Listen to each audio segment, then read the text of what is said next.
मैं पूछती हूँ, क्या जो मोरबी में पुल गिरा था, 135 लोग मरे थे उसमें, वो भी मतलब क्या था वो, उसे भी नहीं रोका जा सकता था, इसका मतलब ये है। और जो कुंभ में मेले में भगदड़ हो जाती है, उसे भी नहीं रोका जा सकता था, इसका मतलब ये है।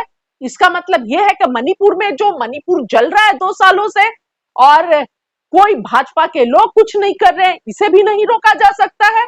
और इसका मतलब ये है कि जो बालासोर में रेल हादसा होता है और 300 से ज्यादा लोग मर जाते हैं, और पूरी भाजपा की टीम और प्रधानमंत्री मोदी वहां पर फोटो शूट करवाते हैं, है ना, उसे भी नहीं रोका जा सकता है। पुलवामा में आतंकी जो है हमारे सेना के जवानों को उड़ा देते हैं, मतलब कहने का मतलब यह है कि इसे भी नहीं रोका जा सकता है।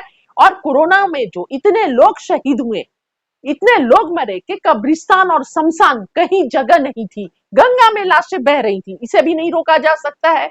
और जो अभी आतंकी घुसते हैं, बॉर्डर पार से आते हैं और पहलगाम में अटैक करके चले जाते हैं, हमारे इतने लोग शहीद होते हैं, इसे भी नहीं रोका जा सकता। यानी कहने का मतलब ये है कि ये सरकार जो है भाजपा के और गृह मंत्री जो है निकम्मे हैं, नकारे हैं, किसी काम के नहीं है, और ये अपनी गलतियों से सीखने के बजाय ढीठपना दिखाते हैं और सवाल से बचते हैं। मतलब ये देश का दुर्भाग्य है कि देश को ऐसा गृह मंत्री मिला जो ऐसे दुख के अवसर पर, जहां पर 300 लोग मरे हैं, जो फ्लाइट्स में इतने लोग जले हैं, जब प्लेन क्रैश हुआ तो इतने लोग जले हैं, और उसमें संवेदनहीनता तो देखिए कि गृह मंत्री बोलते हैं कि इसे हादसे को रोका नहीं जा सकता है।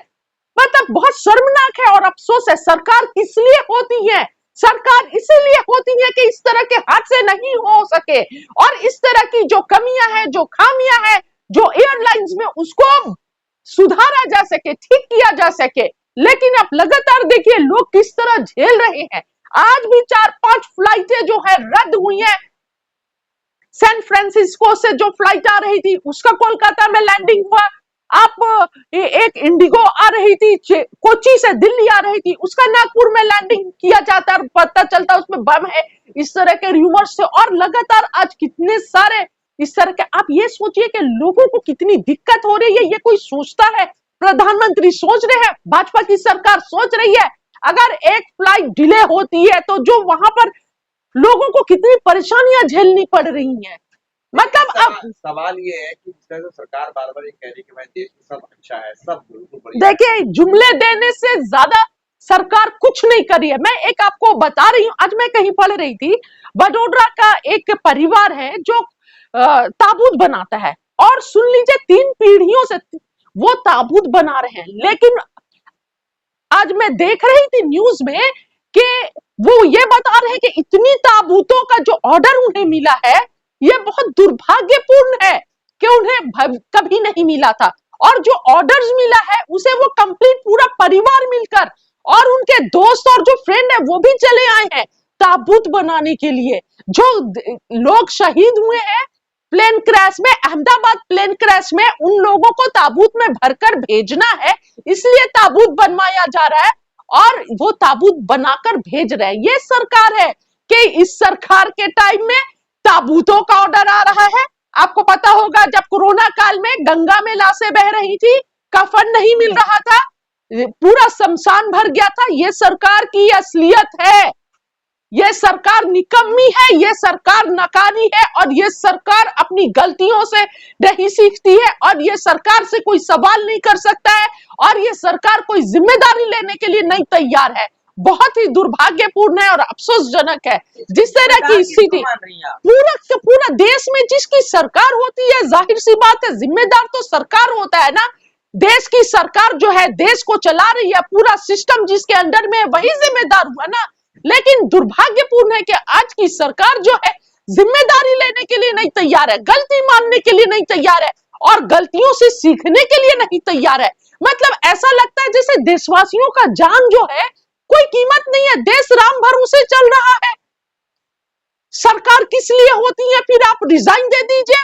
अगर हादसे आपसे रुक नहीं रहे हैं और आप गलतियों से सीख नहीं रहे, गलतियों को खत्म नहीं हो रहे, एक लंबा चौड़ा कभी रेल हादसे हो रहे हैं तो लगातार रेल हादसे हुए जा रहे हैं, प्लेन क्रैश हो रहा है तो लगातार हेलीकॉप्टर गिर रहा है, उत्तराखंड में लगातार घटनाएं हो रही हैं, कोई जिम्मेदारी लेने वाला नहीं है, कोई बचाने वाला नहीं है, कोई खड़े होकर ये नहीं बोलता है कि हमारी जिम्मेदारी है, हम जिम्मेदार हैं, पता ही नहीं चलता है। नहीं, लेकिन अमित शाह आप कह रहे हैं कि रेल हादसे, रेलवे मंत्री अश्विनी वैष्णव तो कह रहे हैं छोटी छोटी घटनाओं को बड़ा बना देख, करके पेश किया जाता है। तो मतलब 300 लोग बालासोर में मर गए, इतिहास का भयावह रेल हादसा था, यानी रेल मंत्री के सामने उसकी कोई कीमत नहीं है।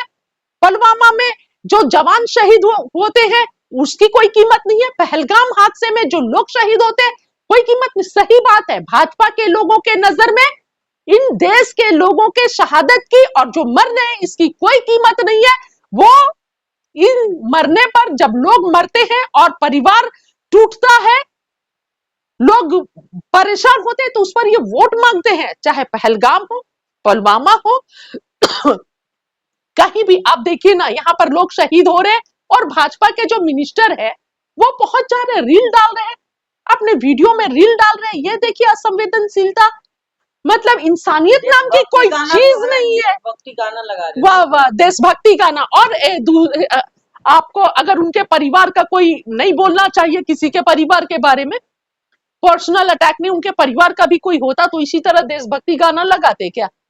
हाँ। और एक बात और मैं बोलना चाहती हूँ, प्रधानमंत्री मोदी जी वहां पर गए, मीडिया में देने के लिए एक फोटो ही काफी था, लेकिन वो हर एंगल से पोज फोटो लिया जा रहा है, हर एंगल से। ऐसा लग रहा है कि जैसे वो हादसे को देखने नहीं गए हैं, फोटो खिंचवाने गए हैं।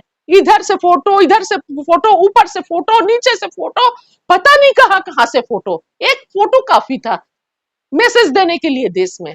तो ये मतलब ये असंवेदनशील लोग हैं, इनके सामने देश के लोगों की जान की कोई कीमत नहीं है। देश मरे तो मरे, इन्हें बस सत्ता चाहिए, सत्ता के लोभी लोग हैं। और आप देखिए ना किस तरह जब सत्ता में आए थे 15 लाख की बात किए थे, झूठे लोग हैं, आय दुगनी होगी उसके बाद किए थे, आज तक आय दुगनी हो रही है। आजकल रिपोर्ट्स आ रहे हैं कि मतलब जो खर्च, जो पैसे आ रहे हैं, घर चलाना मुश्किल हो जा रहा है, जो पहले के बचत थे उसको लेकर घर चलाना पड़ रहा है या उधार लेना पड़ रहा है। हमेशा मोदी सरकार पे ही सवाल करती है, तो किससे किया जाए? मोदी जी ने कहा था कि हवाई चप्पल वाले हवाई जहाज में जाएंगे, अब आप लोग खुद डर रही है, तो दिक्कत मोदी जी का नहीं, तो हवाई जहाज में नहीं, हवाई चप्पल वाले जहाज में जाएंगे या हवाई चप्पल वाले बेचारों को आप पैदल कर दिए थे। कोरोना काल में हवाई चप्पल जो पहनने वालों को आपने चप्पल भी छीन लिया था, लोग नंगे पैर सड़कों पर चलने के लिए तैयार हो गए थे, ठीक है। और मोदी जी ने कहा है हवाई जहाज के दाम आप देख लीजिए ना, आपदा में अवसर, जब से कोरोना आया था फ्लाइट्स के जो प्राइसेस बढ़े अब तक वो कम नहीं हुए। ट्रेन का भाड़ा जो बढ़ा, रेंट बढ़ा, राजधानी जैसे ट्रेन में जो खाना फेयर के साथ था उसका आप अलग चार्ज कर दिए। हर चीज में तो मोदी सरकार आपदा में अवसर खोजती है, हम लोग क्यों टारगेट करेंगे? और आप ये बोलिए ना किससे सवाल किया जाए? सरकार से नहीं किया जाए तो क्या पंडित नेहरू से किया जाए? मोदी जी क्या गलती है? क्या गलती है? हो गया जो ये अमित शाह ने अनहोनी को कौन रोक सकता है? अनहोनी को रोका जा सकता है अच्छी व्यवस्था से, अच्छे सिस्टम से, अच्छे एडमिनिस्ट्रेशन से, अच्छे अगर आप सीरियस लेंगे कोई भी। देखिए यहाँ पर सिर्फ मुनाफाखोरी का काम हो रहा है हर क्षेत्र में कि कैसे ज्यादा से ज्यादा प्रॉफिट आए और जनता जो है वो भाड़ में जाए। जनता के सेफ्टी से, सिक्योरिटी से कोई मतलब नहीं है, सिर्फ मुनाफा से मतलब है, फायदा से। आप चाह रहे धीरेन्द्र शास्त्री भविष्यवाणी कर दे कौन सा क्रैश होने वाला कौन सा नहीं? देखिए धीरेन्द्र शास्त्री सिर्फ बकवास करते हैं ऐसे लोग, और जो बाबा लोग हैं सब कहाँ थे? ये बाबा कहाँ थे जब ये फ्लाइट क्रैश होने वाला था? कहाँ थे? थोड़ा सा भविष्यवाणी कर देते ताकि पहले लैंड कर लिया गया होता तो इतनी जानें बच गई होती। इतनी जो माँ, आप सोचिए ना जो फ्लाइट में लोग थे उसके अलावा जो मेडिकल छात्र थे, जो स्टाफ थे वहां पर, बहुत दुखद घटना है, दिल कांप गया।